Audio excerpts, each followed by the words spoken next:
बच्चों स्टार्ट करते हैं क्वेश्चन नंबर 3 का एक्सरसाइज 3.2। क्वेश्चन क्या बोल रहा है बच्चों? 5 years hence यानी कि 5 साल बाद, hence मतलब आगे, the age of Jacob will be 3 times that of his son. 5 साल बाद जैकब का जो उम्र होगा, एज होगा, वो उसके सन का कितना हो जाएगा? 3 times। क्या बोल रहा है? फर्स्ट वाला क्लियर है? 5 years hence यानी कि 5 साल बाद, the age of Jacob will be 3 times that of his son. 5 साल के बाद जैकब का उम्र उसके सन यानी कि उसके क्या है, बेटे का कितना टाइम्स हो जाएगा? 3 times। फिर सेकंड में बोलता है 5 years एगो। 5 years एगो मतलब 5 years बिफोर, पहले, 5 साल पहले जैकब का एज जो है वो 7 times है। किससे?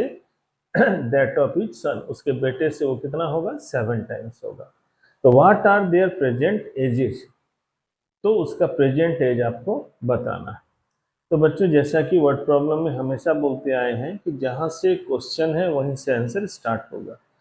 तो क्वेश्चन क्या निकालने बोला? Present age. तो हम लोग प्रेजेंट एज मानते हैं। चलिए, किसका किसका मानना होगा? एक तो जैकब का और एक उसके सन का। तो लिखते हैं बच्चों, let Jacob's present age be x years. Short में ईयर्स लिख दिए। Let Jacob's present age be x years and his son's present age be y years. Jacob का प्रेजेंट एज को x माने और उसके सन का प्रेजेंट एज को क्या माने? y। तो चलिए पहले चलते हैं 5 year hence, 80Q according to question. तो 5 year hence, 5 year hence age of Jacob, Jacob का एज क्या होगा बोलिए? x + 5 years and age of his son y + 5 years। देखिए ध्यान दीजिए, जैकब का प्रेजेंट एज क्या माने बच्चों? x, और उसके सन का प्रेजेंट एज क्या माने? y। फर्स्ट पार्ट में बोलता है 5 year hence यानी कि 5 साल बाद। तो अगर जैकब का प्रेजेंट एज x है अभी, तो 5 साल के बाद कितना होगा? +5 यानी कि x + 5, और उसके सन्स का एज भी क्या आएगा? y + 5। बाद वाला यानी कि हेंस वाले में प्लस करेंगे। जैसे मान लीजिए आपका उम्र अभी मान लीजिए 15 साल है, तो 5 साल बाद आपका उम्र कितना होगा? 20 ईयर्स। कैसे निकाले? 15 में 5 ऐड करके। तो हेंस हो या आफ्टर हो उसमें प्लस करते हैं, और दूसरे पार्ट्स में एगो है जिसमें कि हम लोग क्या करते हैं? माइनस करते हैं। तो चलिए 5 year हेंस निकल गए। अब उसमें क्या बोल रहा है? 5 year hence the age of Jacob, Jacob का जो एज है, जैकब का एज कितना है? x + 5। वो उसके सन के एज का कितना होता है? 3 times यानी कि 3 × y + 5। तो मल्टीप्लाई कीजिए। ये तो समझ में आया लाइन? जैकब का एज उसके सन के एज का क्या है? 3 times है। तो चलिए x + 5, 3 × y 3y और 3 5 जा 15। लीनियर इक्वेशन डेवलप करना है। 3y को इधर लाएंगे बच्चों, तो -3y, और 15 के तरफ +5 को ले जाइएगा तो -5। क्या बना? x - 3y = 10। एक इक्वेशन आपका डेवलप हो गया बच्चों। फर्स्ट स्टेटमेंट से एक लीनियर इक्वेशन को हम लोग डेवलप कर लिए। के सेकंड पार्ट पर चलते हैं। 5 years एगो, ये 5 years हेंस था। अभी क्या लेना है? 5 years एगो। एगो मतलब बिफोर, पहले। तो चलिए लिखते हैं again, again ATQ according to question. 5 years ago, 5 years ago, age of Jacob equal to क्या होगा, एगो में x minus 5 years, age of his son equal to y minus 5 years।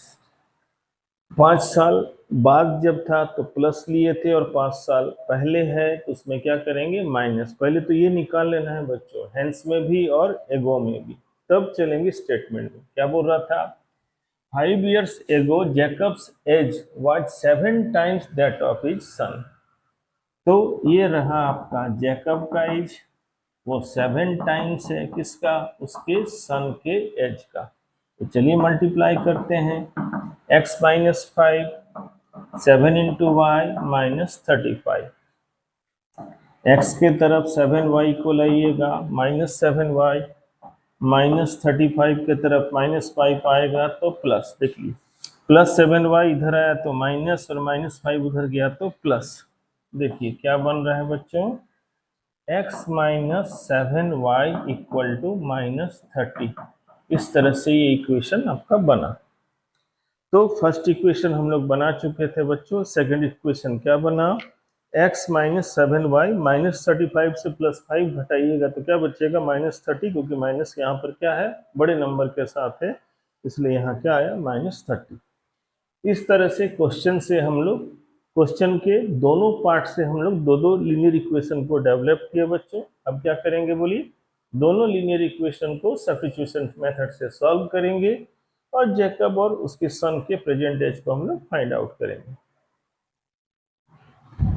चलिए अब सब्स्टिट्यूशन मेथड लगा करके एक्स और Y के value को निकालते हैं बच्चों। तो सब्स्टिट्यूशन मेथड आपको आता है, किसी न किसी एक इक्वेशन से किसी एक वेरिएबल को निकालेंगे, उस वेरिएबल के वैल्यू को किसी दूसरे वाले इक्वेशन में पुट करेंगे और वैल्यू को निकाल लेते हैं। तो चलिए किससे लेते हैं, 2 से ही लेते हैं बच्चों। चलिए तो फ्रॉम इक्वेशन 2, इक्वेशन 2 में क्या है, x minus 7y equal to minus 30। x variable को निकालते हैं तो माइनस 7y उधर जाएगा तो क्या बनेगा बच्चों, प्लस 7y। इसको इक्वेशन नंबर 3 चलिए मान लेते हैं। इक्वेशन 2 की मदद से हम x वेरिएबल के वैल्यू को निकाले, इसको पुट करेंगे 1 में। चलिए लिखते हैं, putting the value of x in equation first. ये देखिए फर्स्ट इक्वेशन है, x minus 3y equal to 10। x का वैल्यू को पुट करते हैं, x का वैल्यू क्या है, minus 30 plus 7y minus 3y equal to क्या है, 10। तो 7y से 3y जाएगा 4y, 10 माइनस 30 को उधर ले जाइएगा बच्चों तो क्या होगा बोलिए, प्लस 30। 7y से 3y गया, 4y इधर 10 है, ये माइनस 30 उधर गया तो प्लस 30। तो 4y इक्वल टू 40, तो y इक्वल टू 40/4 कितना निकलेगा, 10। y का वैल्यू कितना आया, 10 आया। चलिए इस y के वैल्यू को इक्वेशन 3 में पुट कीजिएगा तो x का वैल्यू निकल आएगा। तो चलिए लिखते हैं, फ्रॉम इक्वेशन 3, इक्वेशन 3 क्या है, x equal to minus 30 plus 7y। तो देखिए ये तो माइनस 30, 7y का वैल्यू 10, तो माइनस 30 प्लस 70 क्या निकलेगा, 40। इस तरह से निकल आया बच्चों क्या, जैकब्स का, Jacob's present age x equal to कितना है, 40 years and his son's present age d, y equal to क्या है, 10 years। तो देखिए जैकब्स का प्रेजेंट एज क्या निकला 40 और उसके सन्स का प्रेजेंट एज क्या निकला 10 ईयर्स। इस तरह से ये क्वेश्चन देखिए यहाँ पर कंप्लीट होता है बच्चों। चलिए बच्चों स्टार्ट करते हैं एक्सरसाइज 3.3 का एग्जाम्पल नंबर 8। एक्सरसाइज 3.3 का एग्जाम्पल नंबर 8 और इस चैप्टर में जो आपका मेथड है वो है एलिमिनेशन मेथड। और एलिमिनेशन मेथड हम पहले के इंट्रोडक्शन वीडियो में आपको हम बता चुके हैं इंट्रोडक्शन वाले पोर्शन में। तो एक्सरसाइज 3.3 का एग्जाम्पल जो 8 है बच्चों वो क्या बोल रहा है देखिए, the ratio of incomes of 2 person is 9:7। दो लोग हैं उनका क्या है, इनकम का जो रेशियो है वो कितना है 9:7 है। And the ratio of their expenditure is 4, क्या है रेशियो 3। और उन दोनों का जो एक्सपेंडिचर है यानी कि जो खर्च करता है उसका रेशियो कितना है 4:3। If each of them manages to save ₹2000 per month, और इनकम और खर्च के बाद वो दोनों ही लोग 2000 रुपये पर मंथ क्या है ना बचा जाते हैं। तो आपको बताना है कि उनका मंथली इनकम क्या है। तो आप अच्छी तरह जानते हैं इनकम में से एक्सपेंडिचर अगर घटाइएगा बच्चों तो आपका क्या निकलता है, सेविंग निकलता है, ये तो आपको आता है। दूसरा चीज क्या है कि रेशियो को जब तक आप हटाइएगा नहीं तब तक क्या आगे आपका क्वेश्चन का आंसर बढ़ेगा नहीं। तो रेशियो को हटाने के लिए आप जूनियर क्लासेस में पढ़े हैं बच्चों क्या कि एक रेशियो में एक ही वेरिएबल को हम लोग इस्तेमाल करते हैं, मतलब इसके लिए एक वेरिएबल इस्तेमाल करेंगे और इसके लिए क्या है दूसरा वेरिएबल को हम लोग इस्तेमाल करेंगे।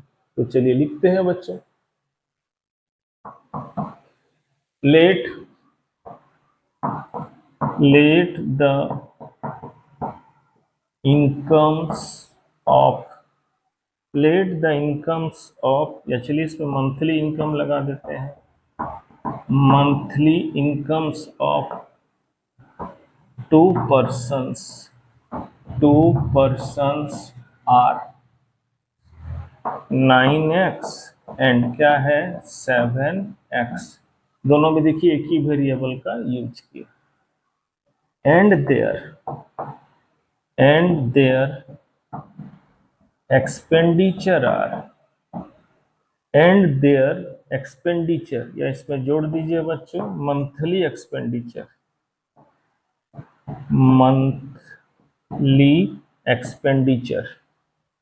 आर 4y एंड क्या है 3y।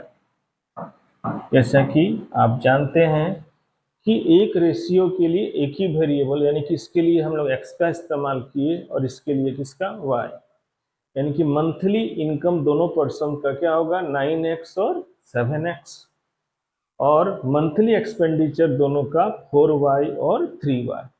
दोनों में x लेंगे और इसमें दोनों में y, इसके रेशियो के रूल के अकॉर्डिंग। यहाँ तक क्लियर।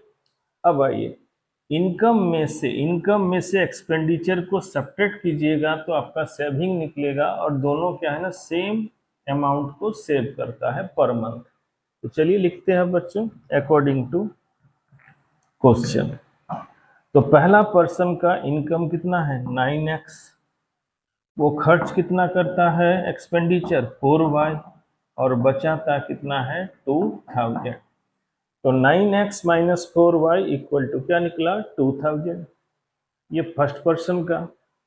सेकंड के लिए चलते हैं, सेकंड का मंथली इनकम कितना है 7x और मंथली एक्सपेंडिचर क्या है 3y, और ये भी बचाता है कितना 2000 रुपीज। तो क्वेश्चन को क्योंकि वर्ड प्रॉब्लम है स्टेटमेंट को सही से समझिएगा बच्चों, तो आराम से आपका दो लीनियर इक्वेशन का डेवलप हो जाएगा। यहाँ देखने और ध्यान देने लायक यही है बच्चों कि जब रेशियो को आप हटाइएगा तो इन दोनों में एक ही वेरिएबल को इस्तेमाल करना होगा, इन दोनों में भी और इन दोनों में दूसरा वाला वेरिएबल जो होगा, तो दोनों में सेम, इसमें भी दोनों में सेम। तो एक में x वेरिएबल का इस्तेमाल किए और दूसरे वाले में किसका किए y वेरिएबल का। इस तरह से ये दो इक्वेशन डेवलप हुआ। और आप अच्छी तरह जानते हैं इनकम से एक्सपेंडिचर घटेगा तभी आपका क्या बचेगा सेविंग। देखिए इनकम माइनस क्या है एक्सपेंडिचर इक्वल टू क्या है, सेविंग। और क्वेश्चन के अकॉर्डिंग दोनों का मंथली सेविंग कितना है, 2000। तो इस तरह से देखिए दो दो इक्वेशन आपका डेवलप हो गया। अब दोनों इक्वेशन को इस चैप्टर के अकॉर्डिंग किससे सॉल्व करना है, एलिमिनेशन मेथड से। चलिए बच्चों, क्वेश्चन से जो लीनियर इक्वेशन हम लोग डेवलप किए थे बच्चों, वो देखिए ये इक्वेशन 1 और ये इक्वेशन 2 यहाँ पर है। इन दोनों इक्वेशन को एलिमिनेशन मेथड से सॉल्व करके आपको x और y का वैल्यू निकालना है। उसके बाद दोनों पर्सन का मंथली इनकम आपको निकालना है। तो एलिमिनेशन मेथड में क्या होता है बच्चों, जैसा कि नाम है, किसी एक वेरिएबल को हम लोग एलिमिनेट करते हैं, या तो x को या तो y को। और एलिमिनेट करने के लिए उस वेरिएबल के कोफिशिएंट को सेम करते हैं। तो चलिए, अगर हम y को एलिमिनेट करना चाहते हैं बच्चों, क्योंकि एलिमिनेशन का वेरिएबल जो लेने वाला है वो आर्बिट्रेरी होता है, तो चलिए हम लोग y लेते हैं। तो y में देखिए यहाँ एक का कोफिशिएंट 3 है और दूसरे का कोफिशिएंट 3 है। एक का कोफिशिएंट 4 और दूसरे का कोफिशिएंट 3, तो दोनों को पहले मल्टीप्लाई कर लीजिए। क्या है, 4 3 जा 12। तो दोनों को मल्टीप्लाई करने से जो नंबर आया वो नंबर दोनों को बना देना है। तो 4 को 12 बनाना है तो किससे मल्टीप्लाई करेंगे, 3 से। और 3 को 12 बनाना है तो किससे मल्टीप्लाई करेंगे, 4 से। एलिमिनेशन मेथड में बच्चों पहले भी इंट्रोडक्शन वाले वीडियो में हम डाल चुके हैं, सबका अलग अलग सेपरेट, आप वहां भी देख सकते हैं। यहाँ क्या किए हम, y को एलिमिनेट करना है तो दोनों के कोफिशिएंट को मल्टीप्लाई करके जो नंबर आएगा उस नंबर को दोनों कोफिशिएंट में कन्वर्ट कर देना, सॉरी दोनों कोफिशिएंट को उसी नंबर में कन्वर्ट कर देना है। तो 4 3 जा 12, तो 4 को 12 बनाने के लिए किससे मल्टीप्लाई करना होगा, 3 से। और 3 को 12 बनाने के लिए किससे मल्टीप्लाई करना होगा, 4 से। यहाँ तक ठीक। अगर आप x को करना चाहते हैं तो उसके अकॉर्डिंग उस तरह का मल्टीप्लाई आपको करना पड़ेगा। ये सेम y वाला आपको क्या ना x में लागू नहीं होगा, ये आप ध्यान रखेंगे। अब चलिए, अब ये 3 से पूरे इक्वेशन को मल्टीप्लाई करना है, तो कीजिए। 3 9 जा 27x, 3 4 जा 12y और 3 2 जा 6000। 4 से करेंगे तो 4 7 जा 28x, 4 3 जा 12y और 4 2 जा 8। अब ध्यान देंगे बच्चों क्या, कि जिसको एलिमिनेट आप करने जा रहे हैं, अगर उन दोनों का साइन सेम है, अगर जिसको एलिमिनेट करना है उन दोनों का साइन सेम होता है, तो आपको क्या यूज करना होता है, सब्ट्रैक्शन। और अगर दोनों में अपोजिट साइन होता तो हम क्या यूज करते, एडिशन। यहाँ जो साइड में दिखा है ये बता रहे हैं कि दोनों इक्वेशन में एलिमिनेशन करने के लिए हम लोग क्या यूज किए हैं, सब्ट्रैक्शन। तो सब्ट्रैक्शन में आप जानते हैं साइन चेंज होता है, तो यहाँ प्लस था तो क्या लगाएंगे, माइनस, या माइनस था तो प्लस, और यहाँ प्लस था तो माइनस। और बीच वाला साइन यूज नहीं होता है बच्चों, ये आप पढ़ चुके हैं जूनियर क्लासेस यानी कि 6 7 8 9 में। तो चलिए, 27 से 28 घटेगा तो -x, ये प्लस और ये माइनस कटेगा, और -8 से 6000 घटाइएगा तो क्या बचेगा, -2000। -8000 से 6000 घटा प्लस का तो -2000 बचा।